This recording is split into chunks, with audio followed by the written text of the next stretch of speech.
So what if your doctor told you that he has a way you can access your records and test results and not be stuck with lengthy record searches or long holds on the phone?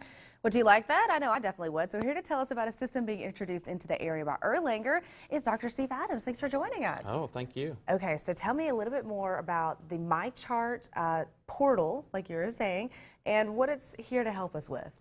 MyChart is a web portal for patients that allows them to access their medical records, get their test results, communicate with the clinicians that they're seeing or the nursing team, request med refills, and lots of other things that are really useful. So this is really helping cut down on that having to call into the office, maybe leave a message, or have to be on hold for a while. Right. It's going to make it much easier for the patient, but I have a feeling it's going to help the receptionist team out a little bit too. Absolutely. That's one of the problems is if nobody likes to be on hold, it's inconvenient, you don't know when, and waiting on a phone call back, nobody wants to do that. So you can put your message in and the team will go through it and reply to you, or if it's something that needs a phone call, then they'll call. But most of the time it can be handled through the portal. That's awesome. So as a doctor, as a medical provider, how exciting is this for you, and what are you looking forward to with it? Well, I'm a family physician, so I do primary care. And one of the things I really like about this is the ability to manage people with complex medical problems. People that are homebound or people that can't get out of the home very often can message us through the portal, can get their med refills that way. So it's very useful to me for that purpose. And you were mentioning that there is also a full medications list available on the portal as well. So if someone's seeing a couple different specialists, that's great for the patient to be able to have access to that full list right when they need it. Right, and that's a patient safety thing.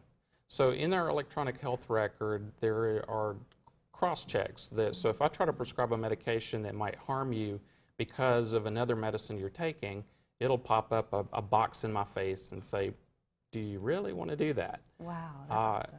So a patient, if they look at their med list and say, hey, you know, I'm missing something that my oncologist gave me, or I'm seeing at Vanderbilt and they don't have this information, they can correct it and it sends back to us to fix.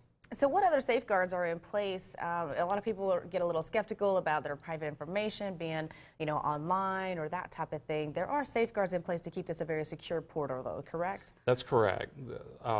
The company that provides this service, 50% of the U.S. population has at least one element of their medical records in a system run by this company. They've been in business since 1979. They're a $2 billion company. So it's not like somebody, you know, wrote it at home with a couple college students. Perfect. So it's going to keep Very all safe. of the information secure and safe. And I noticed on one of the pictures we had up that there's a login portal and all of that. So you will have to log in and keep it up to you. Now, so this is going to be a great time saver on both ends, but what is it not going to replace? What is it important that we still know? So if you're having crushing chest pain, please don't log into the portal and send me a message. My chest is hurting and I think I'm having a heart attack. You know, pick up the phone, call 911. There's not somebody on the other end to immediately check those messages. Typically a nurse will check those in between patients or at the start of the day. And then if it's something that needs a physician to be involved, they'll either track down the physician or message them. But either way, it's not real time. Okay, so it's important to keep that in mind. It's not real time, so if there are immediate and pressing medical conditions, then we need to go ahead and pick up the phone and get in contact as quickly as we can. MyChart will not dispense an ambulance to your house. Okay, good to know. Where's the best place to find a little bit more information about this portal, and then about maybe becoming a patient if they're not a part of the Erlanger system already? Yeah, so you can go to mychart.erlanger.org, or if you're an Erlanger patient, you can request an activation code. It should be on your after visit summary whenever you're seen in a practice. If not, you can call and talk to a receptionist. But go to the website first, check it out. And what was the website one more time? mychart.erlanger.org. Okay, so if someone is interested in learning more about this application, then go to that website, and I bet there's a link on there to help us figure out who we would need to contact to schedule an appointment with somebody to be a new patient, right? Absolutely. All right. Well, Dr. Adams, thanks so much for joining us and telling us about this new portal. Personally, I'm very excited about it because I hate sitting on the phone.